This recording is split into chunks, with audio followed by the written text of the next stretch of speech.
Hello everyone, welcome to this next lecture of our current affairs analysis, जिसमें हम जो है द हिंदू न्यूज़पेपर और बाकी भी जो इंपॉर्टेंट साइट्स होते हैं वहाँ पे जो इंपॉर्टेंट करंट अफेयर्स हैं उनको डिस्कस करते हैं। आज का जो हमारा करंट अफेयर है it's ISRO and India's space sector, इसका टॉपिक है प्राइवेटाइजेशन, कमर्शलाइजेशन और अ फ्यूचर रोल इसरो का कैसे हो सकता है, इस सब को हम डिस्कस करेंगे। ठीक है, तो यहाँ आर्टिकल का डिबेट जो है, इस आर्टिकल में बेसिकली अपोजिशन वर्सेस गवर्नमेंट का डिबेट देखने को मिलता है। ओपोजिशन कहती है कि प्राइवेट सेक्टर को ज़्यादा रोल देने से इसरो के जो ट्रेडिशनल कैपेबिलिटीज़ हैं और जो रोल है वो कम हो सकता है। वेरएज़ गवर्नमेंट कहती है कि प्राइवेट सेक्टर को एक्सपेंड करना इसरो को वीकन करना नहीं है, बल्कि फ्रंटियर मिशन पर फोकस करने के लिए एनेबल करना है। यानी असली क्वेश्चन है यहाँ पे कि इंडिया के स्पेस सेक्टर को एक्सपैंड करने के लिए इसरो और प्राइवेट सेक्टर के रोल्स का आइडियल डिवीजन क्या होना चाहिए। ठीक है, इस तरीके से हम देखते हैं। तो अब थोड़ा समझने की कोशिश करते हैं कि ओपोजिशन जो है वो क्या जो क्वेश्चन है वो रेज कर रही है। थोड़ा सा समझने की कोशिश करें। तो आर्टिकल की स्टार्टिंग में कहा गया है कि गवर्नमेंट और अपोजिशन के बीच इसरो के फ्यूचर रोल को लेकर डिबेट हुई है। ओपोजिशन की मेन कंसर्न है, कांग्रेस लीडर जयराम रमेश ने रिपोर्टेड प्राइवेटाइजेशन पुश को लेकर कंसर्न रेज किए हैं। उनका कंसर्न ये है कि प्राइवेट सेक्टर पार्टिसिपेशन बढ़ेगा तो इसरो का जो ट्रेडिशनल रोल है वो कम हो सकता है। रॉकेट डेवलपमेंट या मैन्युफैक्चर में इसरो की इम्पोर्टेंस रिड्यूस हो सकती है। सैटेलाइट रिलेटेड एसेट्स भी प्राइवेट कंपनीज को ट्रांसफर हो सकते हैं और लॉन्ग टर्म में इसरो की जो इंस्टीट्यूशनल कैपेबिलिटी है वो वीकन हो सकती है। लेकिन यहाँ एक इम्पॉर्टेंट यूपीएससी डिस्टिंक्शन है कि प्राइवेट पार्टिसिपेशन का मतलब ये नहीं है कि ऑटोमेटिकली प्राइवेटाइजेशन हो जाएगा। अगर गवर्नमेंट कंपनीज को रॉकेट बनाने, है ना, सैटेलाइट मैन्युफैक्चर करने, लॉन्च सर्विस प्रोवाइड करने की परमिशन देती है अगर गवर्नमेंट कंपनीज को, तो इसका मतलब ऑटोमेटिकली ये नहीं है कि इसरो को प्राइवेटाइज कर दिया गया है। प्राइवेटाइजेशन का मतलब होता है ओनरशिप या कंट्रोल का transfer. Private participation is different, कि प्राइवेट जो सेक्टर है, प्राइवेट जो फर्म्स है, उनको पार्टिसिपेट करने की अपॉर्चुनिटी दी जा रही है, प्राइवेटाइजेशन नहीं हो रहा है ना। तो ये डिस्टिंक्शन जो है बड़ा ज़रूरी है समझना। अब गवर्नमेंट का इसमें काउंटर आर्ग्यूमेंट क्या है? Union minister of state for science and technology Jitendra Singh ने कहा है कि इंडिया का जो स्पेस प्रोग्राम है वो स्केल्ड अप हो रहा है, स्केल्ड बैक नहीं। इसका मीनिंग है कि गवर्नमेंट का लॉजिक है, गवर्नमेंट कहना चाहती है कि इंडिया का स्पेस एम्बिशन अब बहुत बड़ा हो गया है। पहले फोकस सिर्फ सैटेलाइट डेवलपमेंट और लॉन्च कैपेबिलिटी पर था। अब एम्बिशन है human space flight, moon, Mars, Venus, space station, commercial launches, large space economy build करना। इतने बड़े इकोसिस्टम को सिर्फ एक ऑर्गेनाइजेशन के थ्रू ऑपरेट करना डिफिकल्ट होगा। देयरफॉर इसरो, प्राइवेट इंडस्ट्री और स्टार्टअप्स मिलकर इकोसिस्टम को एक्सपैंड करेंगे। अब यहाँ पे हमको एक चीज़ देखने को मिलती है which is ISRO's 6 decade legacy. ये क्या चीज़ है? तो जयराम रमेश ने कहा कि इसरो के फ्यूचर रोल को लेकर कंसर्न्स लेजिटिमेट हैं बिकॉज इसरो ने 6 डेकेड में एनॉर्मस कैपेबिलिटीज डेवलप की हैं। आर्टिकल स्पेसिफिकली कुछ साइंटिस्ट का नाम लेता है, जैसे विक्रम साराभाई, सतीश धवन, ब्रह्म प्रकाश, UR राव, APJ अब्दुल कलाम। ये नेम्स यूपीएससी के लिए इंपॉर्टेंट है बिकॉज ये इंडिया की स्पेस कैपेबिलिटी बिल्डिंग जर्नी को रिप्रेजेंट करते हैं। Vikram Sarabhai, Satish Dhawan, Brahm Prakash, UR Rao and APJ Abdul Kalam. ठीक है, विक्रम साराभाई के बारे में अगर हम जाने, थोड़ा सा बहुत डिस्कस करें, तो विक्रम साराभाई को generally father of Indian space program कहा जाता है। उनकी फिलॉसफी इम्पोर्टेंट थी। उनका विजन था कि डेवलपिंग कंट्रीज के लिए स्पेस प्रोग्राम सिर्फ प्रेस्टीज प्रोजेक्ट नहीं होना चाहिए, स्पेस टेक्नोलॉजी को यूज़ करना चाहिए in communication, education, weather forecasting, resource mapping, है ना, नेशनल प्लानिंग, ये सब चीज़ में। यानी इंडिया का स्पेस प्रोग्राम बिगनिंग से ही स्पेस फॉर डेवलपमेंट ओरिएंटेशन रखता है। इसलिए इंडियन स्पेस प्रोग्राम का character initially largely developmental, civilian और एप्लीकेशन ओरिएंटेड रहा है। अगर थोड़ा सतीश धवन के बारे में बात करें, तो सतीश धवन ने इसरो को स्ट्रॉन्ग इंस्टीट्यूशनल फाउंडेशन देने में मेजर रोल प्ले किया है। उनके पीरियड में institutional strengthening, launch vehicle development, scientific management और इंडिजिनियस कैपेबिलिटी को स्ट्रेंथन किया गया था। ठीक है, इंपॉर्टेंट लेसन ये है कि स्पेस प्रोग्राम किसी एक साइंटिस्ट का प्रोजेक्ट नहीं होता है। It requires institution, team, continuity and long term investment. इसी को हम इंस्टीट्यूशनल कैपेबिलिटी कहते हैं, है ना। तो institutional strengthening, launch vehicle development, scientific management और इंडिजिनियस कैपेबिलिटी को डेवलप करने में सतीश धवन का इंपॉर्टेंट रोल है। अगर ब्रह्म प्रकाश की थोड़ी-सी बात करें, तो ब्रह्म प्रकाश इंडिया के अर्ली स्पेस और लॉन्च व्हीकल इकोसिस्टम के इम्पोर्टेंट साइंटिफिक लीडर में से एक थे। उनका contribution particularly materials, propulsion, launch vehicle related technological capabilities इन सब के डेवलपमेंट से लिंक्ड है। अब why it is important because rocket सिर्फ इंजन से नहीं बनता। It needs material, propulsion, structure, electronics, guidance, control system सब चाहिए, है ना? ये complete system engineering ecosystem create करना जो है ज़रूरी है। यूआर राव की अगर हम बात करें, तो यूआर राव का कंट्रीब्यूशन जो है वो इंडिया के जो सैटेलाइट प्रोग्राम है उसमें स्पेशली बहुत इंपॉर्टेंट है। उनके वर्क को कनेक्ट करो तो satellite technology, communication, remote sensing और डेवलपमेंटल जो एप्लीकेशन है, वो इंडिया के स्पेस प्रोग्राम की स्ट्रेंथ सिर्फ रॉकेट नहीं मानते थे। इंडिया ने सैटेलाइट का यूज़ जो है वो agriculture, weather, telecommunication, mapping, disaster management जैसे एरियाज़ में किया। तो यहाँ हमको यूआर राव का कंट्रीब्यूशन देखने को मिलता है। अगर आगे चल के एपीजे अब्दुल कलाम की हम बात करें, तो एपीजे अब्दुल कलाम इंडिया की लॉन्च व्हीकल और स्ट्रेटेजिक टेक्नोलॉजी डेवलपमेंट की आइकॉनिक फिगर में से एक रहे हैं। उनका करियर एक इम्पॉर्टेंट प्रिंसिपल डेमोन्स्ट्रेट करता है कि इंडिजिनियस टेक्नोलॉजिकल कैपेबिलिटी जो है वो आपको स्ट्रेटेजिक ऑटोनॉमी देती है। अगर कंट्री को रॉकेट, सैटेलाइट, क्रिटिकल सिस्टम के लिए एक्सटर्नल सप्लायर्स पर डिपेंडेंट रहना पड़े, तो स्ट्रेटेजिक ऑटोनॉमी लिमिटेड हो सकती है। Hence indigenous research and development जो है, उसके साथ-साथ में इंडिजिनस मैन्युफैक्चरिंग बड़ी ज़रूरी है फॉर स्ट्रेटेजिक ऑटोनॉमी। ये हमको एपीजे अब्दुल कलाम ने बोला। तो हमने विक्रम साराभाई की बात की, हमने सतीश धवन के बारे में बात की, हमने यूआर राव के बारे में बात की, है ना? हमने एपीजे अब्दुल कलाम के भी बारे में बात की और हमने ब्रह्म प्रकाश के बारे में भी बात की। ठीक है। अब आगे आके करेंगे ये ऑपोज़िशन का एलिगेशन तो हम समझ चुके हैं, है ना? ऑपोज़िशन का एक जो है वो हम समझ चुके हैं। एक और चीज़ आती है कि यहाँ पे अब आर्टिकल में जो जयराम रमेश हैं उन्होंने एलिगेशन किया कि इसरो का रोल जो है वो रॉकेट डेवलपमेंट और मैन्युफैक्चरिंग में सीवियरली लिमिटेड हो सकता है। इस कंसर्न को समझो। हिस्टोरिकली क्या है कि इसरो ने डिज़ाइन, टेक्नोलॉजिकल डेवलपमेंट और टेस्टिंग वगैरह, मैन्युफैक्चरिंग, लॉन्च ये सब इंटीग्रेटेड इकोसिस्टम डेवलप जो है किया। अब प्रपोज्ड मॉडल में प्राइवेट कंपनीज़ को ज़्यादा इन्वॉल्वमेंट दिया जा रहा है, तो गवर्नमेंट का लॉजिक है कि अगर इंडिया को 50 लॉन्च करने हैं मान लो 1 साल में, इतने का टारगेट अचीव करना है, तो industrial scale manufacturing private sector के थ्रू एक्सपैंड करना बड़ा प्रैक्टिकल हो सकता है, ठीक है? यहाँ पे टेक्नोलॉजिकल डेवलपमेंट और मास मैन्युफैक्चरिंग में क्या फ़र्क है, ये डिस्टिंक्शन इम्पोर्टेंट है। सपोज़ इसरो ने जो है नया रॉकेट इंजन डेवलप किया, देन इसरो जो है वो research and development, testing, qualification ये सब चीज़ करते हैं। व्हेयरएज़ जो प्राइवेट इंडस्ट्री है वो लार्ज स्केल प्रोडक्शन कर सकती है और ये नेसेसरीली इसरो को वीक नहीं करता है। एक्चुअली इसरो ने टेक्नोलॉजी बनाई, इंडस्ट्री उसको स्केल अप कर रही है, ज़्यादा रॉकेट्स बना रही है, ज़्यादा लॉन्चेस कर रही है, तो ज़्यादा बड़ी स्पेस इकोनॉमी बनेगी। लेकिन डेंजर भी है। अगर जो कोर रिसर्च एंड डेवलपमेंट और जो स्ट्रेटेजिक टेक्नोलॉजीज़ हैं, है ना? और जो क्रिटिकल इंस्टीट्यूशन नॉलेज है, वो भी सिस्टमैटिकली पब्लिक इंस्टीट्यूशन से डिसअपियर होने लगे, तब कंसर्न जो है वो लेजिटिमेट हो सकता है। ठीक है? उस तरीके से जो कंसर्न है, वो लेजिटिमेट हो सकता है। ठीक है। अभी आगे आते हैं। हुँ, ये इंस्टीट्यूशनल कैपेबिलिटी हाँ, ये तो हमने डिस्कस कर लिया है, ठीक है।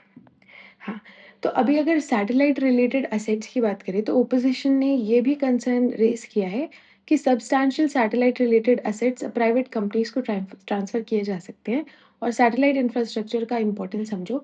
सैटेलाइट जो है वो सिविल यूज़ में भी काम आती है जैसे agriculture, navigation, disaster management, weather forecasting, है ना? और स्ट्रेटेजिक यूज़ेज़ में भी जैसे surveillance, defence, communication, border monitoring, navigation, intelligence support. इसलिए सैटेलाइट कैपेबिलिटी का सिविलियन और स्ट्रेटेजिक डुअल यूज़ कैरेक्टर हमको देखने को मिलता है, डुअल यूज़ टेक्नोलॉजी है। यानी टेक्नोलॉजी का यूज़ सिविलियन भी हो सकता है और स्ट्रेटेजिक या डिफेंस पर्पज़ के लिए भी हो सकता है। ठीक है? इस तरीके से हम देखेंगे, है ना?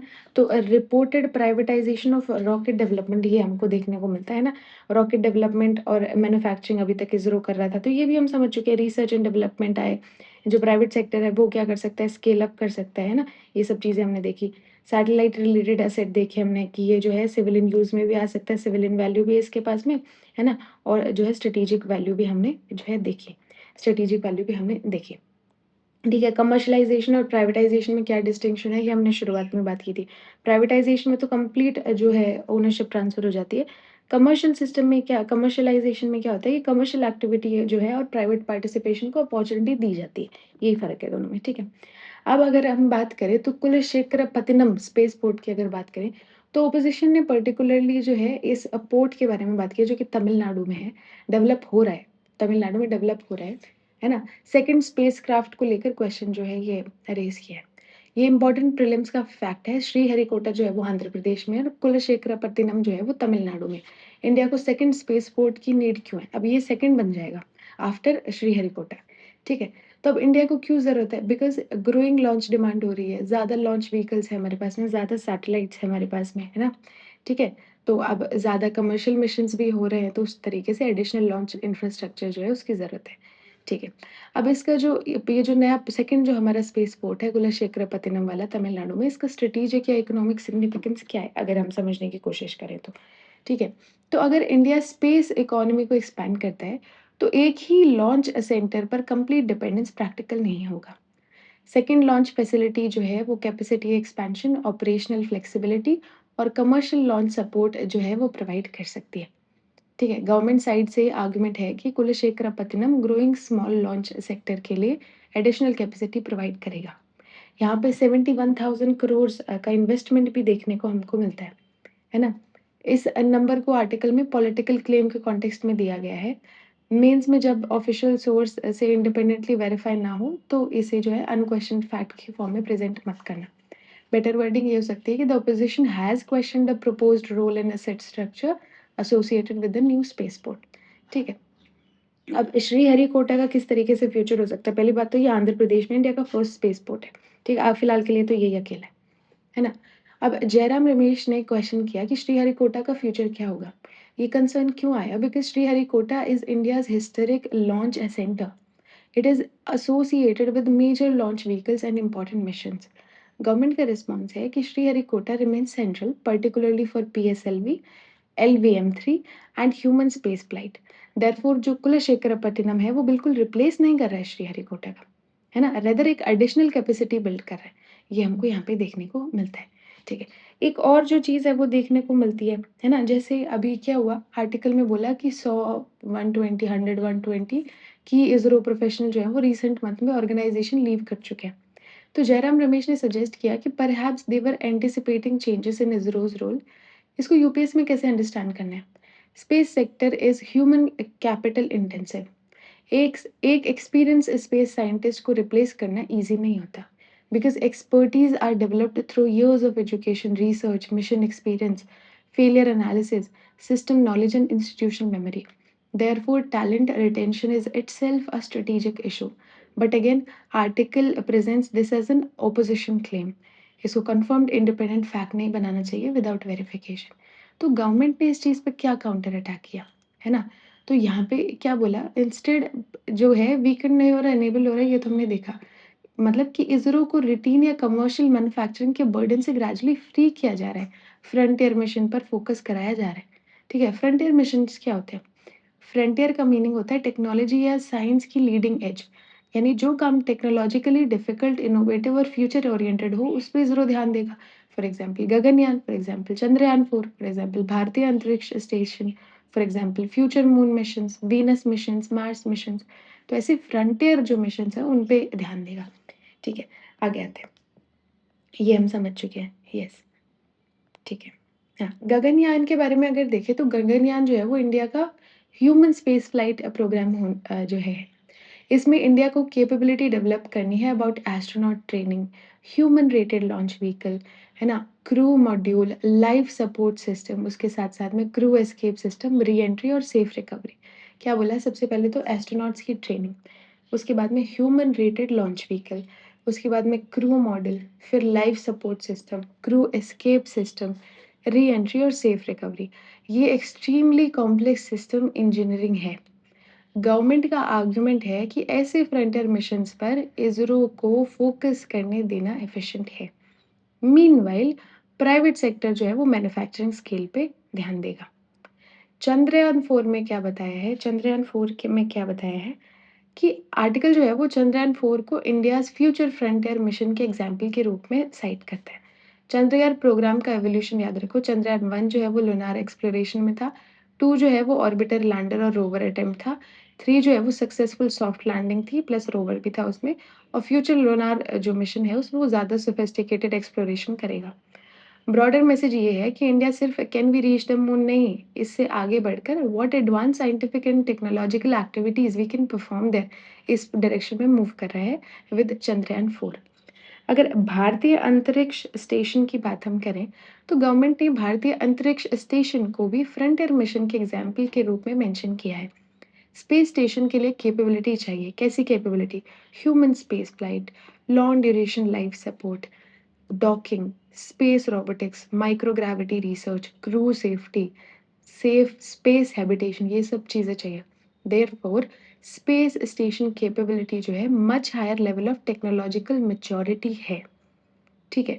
फ्यूचर मून, वीनस और मार्स मिशन भी होने वाले हैं, है ना? इनको भी मेंशन किया है। इसका सिग्निफिकेंस क्या है कि इंडिया का space program gradually earth observation से जो है आगे बढ़कर प्लैनेटरी एक्सप्लोरेशन तक भी जा रहा है ना?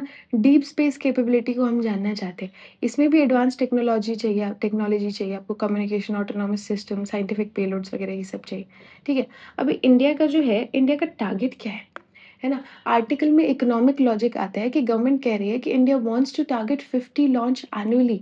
अब क्वेश्चन है कि क्या इसरो अकेला 50 लॉन्च 1 साल में कर लेगा, मैन्युफैक्चर और एग्जीक्यूट कर लेगा? तो यहाँ पे गवर्नमेंट का आंसर है कि इंडस्ट्री को मैन्युफैक्चरर एट स्केल बनना पड़ेगा।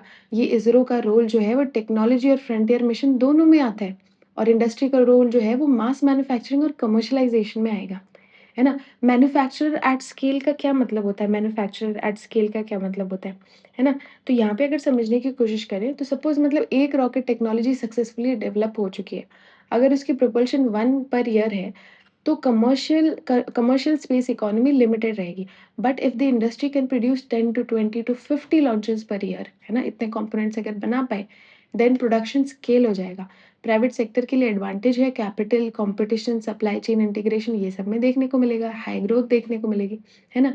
और नेचुरल एवोल्यूशन होगा, मतलब सीधा प्राइवेटाइजेशन नहीं बट बल्कि एक नेचुरल एवोल्यूशन है ना? इसको स्टेज से समझते हैं। स्टेज 1 में गवर्नमेंट कैपेबिलिटी बिल्ड कर रही थी, स्टेज 2 में गवर्नमेंट ने टेक्नोलॉजी डेवलप की, स्टेज 3 में प्राइवेट फर्म्स को एंट्री दी, स्टेज 4 में प्राइवेट इंडस्ट्री कमर्शियलाइज़ करने लगी टेक्नोलॉजी को, स्टेज 5 में लार्ज स्केल मैन्युफैक्चरिंग हुई, और स्टेज 6 में ग्लोबल स्पेस मार्केट में पार्टिसिपेशन देखने को मिलता है।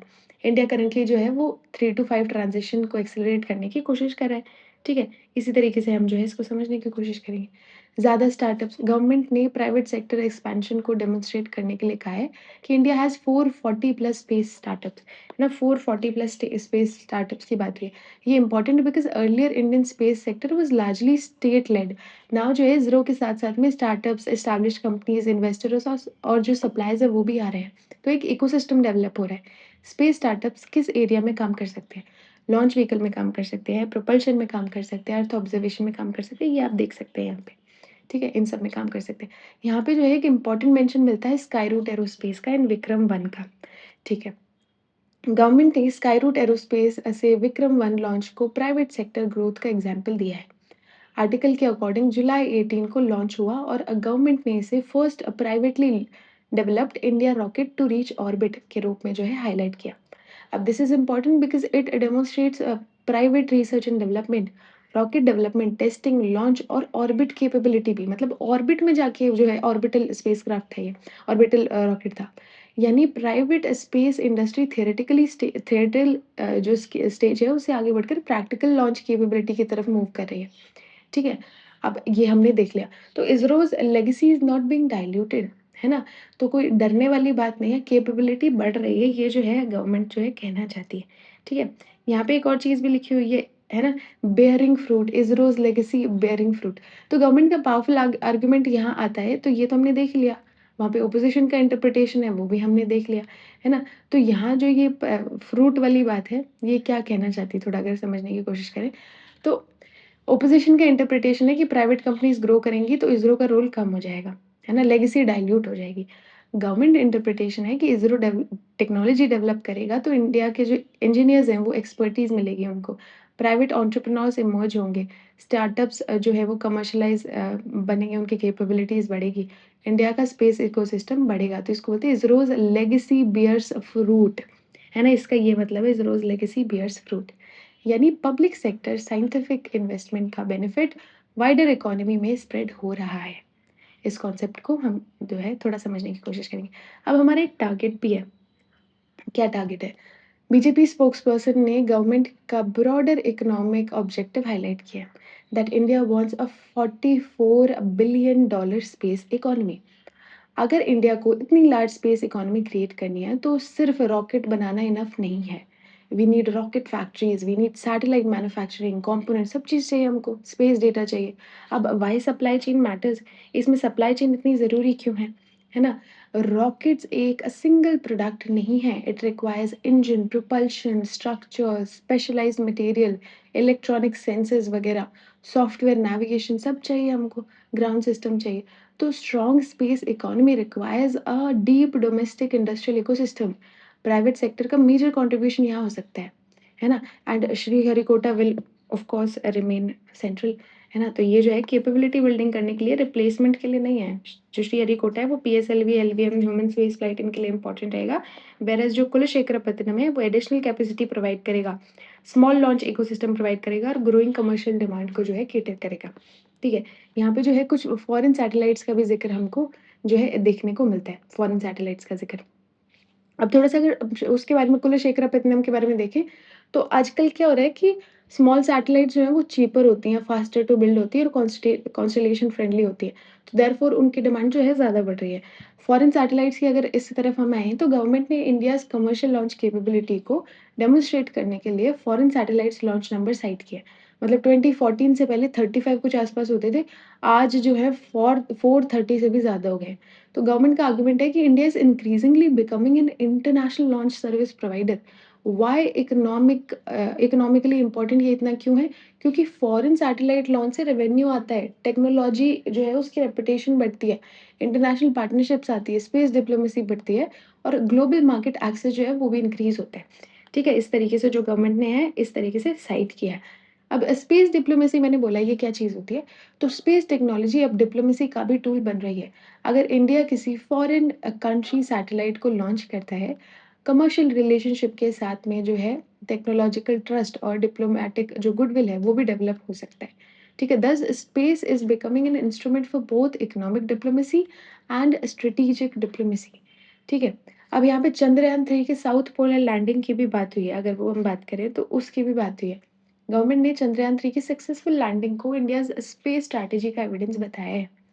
India achieved a successful soft landing near the moon's south polar region. Why this is important? Because moon के south polar region में difficult terrain है, extreme illumination condition है, permanent shadowed areas है, जो है ना, ये सब scientific challenges देखने को हमको मिलते हैं। Therefore, successful landing demonstrate India's precision landing। ठीक है, उसके साथ साथ में navigation, autonomous system और rover operation की capabilities को भी highlight करता है। ठीक है, तो इस तरीके से हमने यहाँ पे ये देख लिया। हाँ, तो आपको जो है यूपीएससी में किस साइड में जाना है?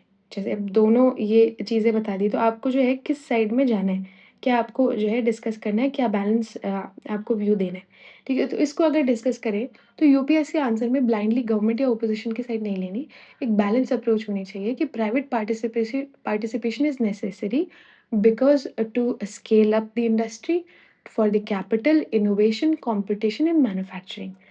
But ISRO must retain core research and development, strategic technologies, institutional memory, and a frontier mission. Therefore, India needs strategic public leadership plus competitive private partnership. इस तरीके से आप इसको बैलेंस तरीके से आंसर कर सकते हैं या बैलेंस तरीके से जो है कंक्लूड कर सकते हैं। ठीक है। हाँ, तो यहाँ पे हमने देख लिया, आई बिलीव हमने जो है सारे टॉपिक्स कंप्लीट कर लिया। जस्ट चेक अगर कुछ बचता है कि नहीं। हुँ, प्राइवेटाइज़ेशन ये तो हमने देख लिया, ठीक है। हुँ, हुँ, ठीक है, दिस वी हैव डिस्कस्ड। या तो I believe we have completed the topic, है ना? तो अब जो है हम क्वेश्चंस की तरफ आ सकते हैं। चलिए पहला क्वेश्चन करते हैं। Consider the following statements regarding India's evolving space sector architecture. India's private participation necessarily implies a reduction in the strategic role of ISRO. Necessarily, necessarily reduction in strategic role, नहीं नहीं गलत है. Second is a private participation can help expand manufacturing capacity while ISRO concentrates on the frontier technology. Yes, this is absolutely correct. ठीक है। Next है commercialisation of space activities and privatisation of ISRO are a conceptually identical. Identical है नहीं, identical नहीं है। Second is the growing private sector ecosystem can potentially deepen domestic space related supply chains. Potentially ये क्या deepen कर सकता है growing private sector domestic space related supply chains को? Yes, of course करेगा। तो 2 and 4 is the right answer. Next question है with reference to India's space ecosystem, consider the following pairs. ISRO, Space Research Technology Development and Missions, yes. In space, अच्छा ठीक है, इनके बारे में हमने डिस्कस नहीं किया ना, इनके बारे में डिस्कस नहीं किया। चलिए आगे आते हैं। हाँ, तो इन स्पेस जो है वो प्राइवेट सेक्टर एक्टिविटीज़ को फैसिलिटेट करने के लिए काम करता है, तो this is also correct. NSIL जो है वो कमर्शियलाइजेशन की बात करता है स्पेस रिलेटेड कैपेबिलिटीज़ की, तो ये भी ठीक है। प्राइवेट स्पेस कंपनी जो ओनली सैटेलाइट मैन्युफैक्चरिंग एंड नहीं, ये गलत है, तो 1, 2 एंड 3 जो है वो सही है। नेक्स्ट क्वेश्चन है consider the following statements Sriharikota and Kulasekarapattinam can potentially complement each other. Yes of course. Kulasekarapattinam is located in Andhra Pradesh, नहीं तमिलनाडु में, आंध्र प्रदेश में तो श्रीहरिकोटा है ना। Third Sriharikota is associated with major launch vehicle including PSLV and LVM 3। Yes, तो 1 and 3 is the correct answer. Next है which of the following best captures the rationale behind greater private participation in India's space sector? To completely replace, नहीं। To transfer all, नहीं। To supplement public technological capability with private capital innovation, yes। Broader देखना है, extreme को छोड़ना है, ठीक है। Next है consider the following. What common feature makes these particularly relevant to the government's argument regarding ISRO's future? ठीक है, ये जो है 4 हमको दिए हुए हैं। They are primarily routine commercial manufacturing activities. नहीं नहीं, they represent frontier scientific, technological and human space capabilities. ये broader भी है और सही भी है ना।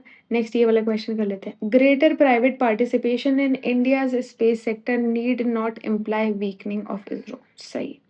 रीजन इसका दिया गया है कि private industry can undertake manufacturing and commercial activities at scale allowing ISRO to concentrate more on frontier research and development and strategic। दोनों सही है, both A and R are correct and R correctly explains।